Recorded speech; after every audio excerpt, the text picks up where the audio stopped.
The majority of people are living by default and allowing that negative voice to be the one that's in control, feeling like life's out of control.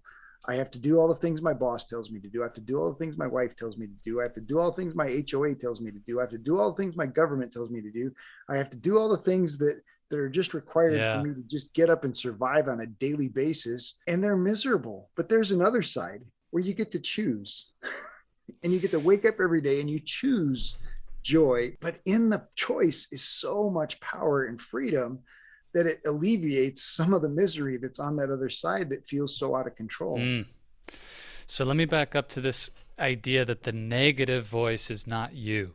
That's a really important statement that I'm not sure everybody would agree with or not. And it also begs the question, what is the difference then between the voices that are me and are not me? So is the good voice always me and the bad voice always not me? And so Robert, tell me a little bit about how you distinguish what is me, what's not me, and then the good voice, the bad voice. Is that the clear line? Or let's unpack that a little bit, because I think it's super interesting how we're relating thoughts to kind of a core identity.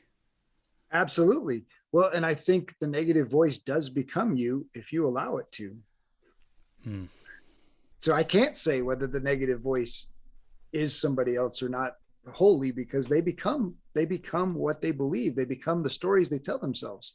Those become your beliefs, and then those beliefs stop you from taking action typically, instead of being beliefs that encourage you to take action, right? So 95% of our decisions are made by our subconscious mind without us controlling them and without us having any role in them. And so if 95% of the choices that you're making in a day, are those choices happening for you or against you? Yeah.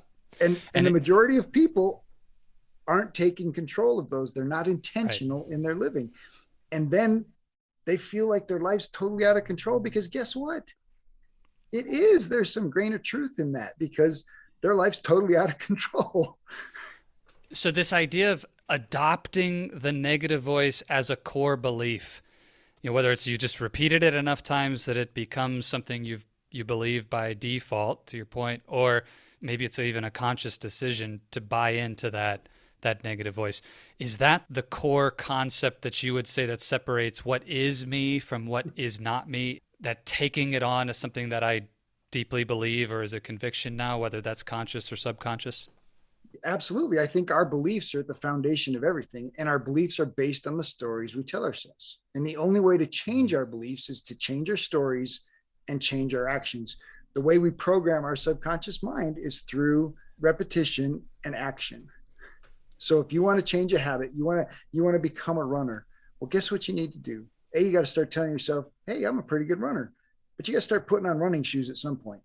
And then you got to put on running shoes every single day for 21 days. I don't care if you go out and run, but at the end of 21 days, your brain is going to say, "I think I'm a runner." And you're going to put on the running shoes, and then you're actually going to go out and run, because that's how the brain understands your Mm-hmm. identity. And Mm-hmm. it's founded in our beliefs.